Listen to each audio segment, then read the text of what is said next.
কারণ এই কথাটা সে কখন বলে যে এখন সে বুজুর্গ সেজেছে, এই ধরনের ট্রোল মার্কা কথাগুলো সে কখন বলে? যখন তার সামনে ওই ভালো ব্যক্তিটার কোনো একটা গুণ চর্চা করা হয়, যে মাশাআল্লাহ সে তো নামাজ পড়া শুরু করে দিয়েছে, মাশাআল্লাহ সে এখন কোরআন শরীফ তেলাওয়াত করে, এখন সে মুখে দাড়ি রেখেছে, এই ধরনের সুন্দর কথাগুলো যখন তাদের সামনে উপস্থাপন করা হয়, তখন তারা হিংসার বশবর্তী হয়ে এই ধরনের কথাগুলো বলে ফেলে। আমাদের স্মরণে রাখতে হবে যে হিংসা এমন একটা দোষ, যে দোষটা আমাদের নেক আমলগুলোকে এমন ভাবে পুড়িয়ে দেয় যেভাবে আগুন কাঠকে পুড়িয়ে দেয়। আমি মাঝে মাঝে খুবই আশ্চর্য হয়ে লক্ষ্য করি, যখন আমাদের মধ্য থেকে কিছু মানুষ অসৎপথ ছেড়ে দিয়ে সৎপথে আসে, তারা এতদিন পর্যন্ত রাসূল সাল্লাল্লাহু আলাইহি ওয়াসাল্লামের সুন্নাহ অনুসরণ করে চলতো না, আল্লাহ তাআলা যেগুলো নিষেধ করেছেন সেগুলো থেকে বিরত থাকতো না।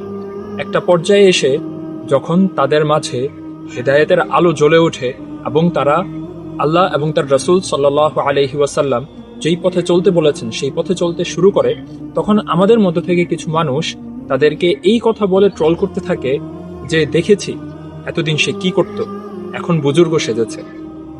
এই ধরনের কথাগুলো বলে আমরা তাদেরকে ট্রোল করতে শুরু করি। এটা খুবই দুঃখের একটা বিষয় যে একজন মানুষ এতদিন বিপথে ছিল, এখন সে সুপথে এসেছে, আমরা সেটাকে এপ্রিসিয়েট না করে আমরা তাকে ট্রোল করছি, আমরা তাকে নিন্দা করছি।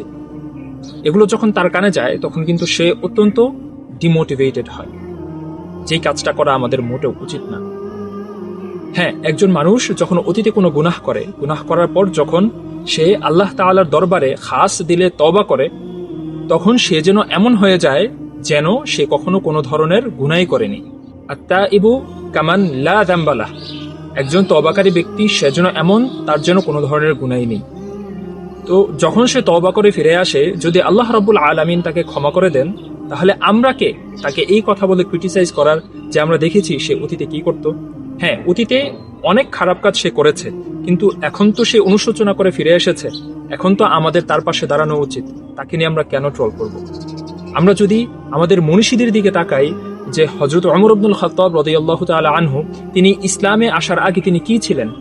তিনিও তো কুফরের মধ্যে লিপ্ত ছিলেন, কিন্তু তিনি যখন তওবা করে রাসূল সাল্লাল্লাহু আলাইহি ওয়াসাল্লামের সামনে কালিমায়ে তাওহীদ পাঠ করলেন, এরপর কি এমন আর কোনো ব্যক্তি আছে যে ব্যক্তি তাকে এই বলে নিন্দা করেছে যে তিনি ইসলামে আসার আগে তিনি তো কুফরের মধ্যে ছিলেন, তিনি তো ইসলামের বিপক্ষে ছিলেন?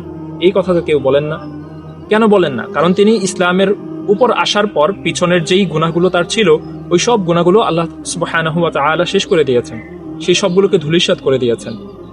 ঠিক একইভাবে একজন খারাপ মানুষ যখন অন্য পথ থেকে, খারাপ লাইন থেকে আল্লাহ এবং তার রাসূল সাল্লাল্লাহু আলাইহি ওয়াসাল্লামের পথে চলে আসে, তখন আমাদের উচিত তার পাশে দাঁড়ানো, তাকে প্রশংসা করা, তার সামনাসামনি প্রশংসা না করলেও পিছনে পিছনে তার প্রশংসা করা, যাতে করে তার কানে সেই আওয়াজটা যায়। কারণ একজন মানুষ যখন আরেকজন মানুষের প্রশংসা করে, তখন সে সেই সৎ কাজটা করতে আরো বেশি উদ্বুদ্ধ হয়।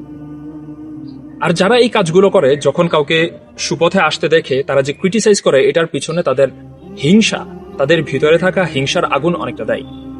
কারণ এই কথাটা সে কখন বলে যে এখন সে বুজুর্গ সেজেছে, এই ধরনের ট্রোল মার্কা কথাগুলো সে কখন বলে?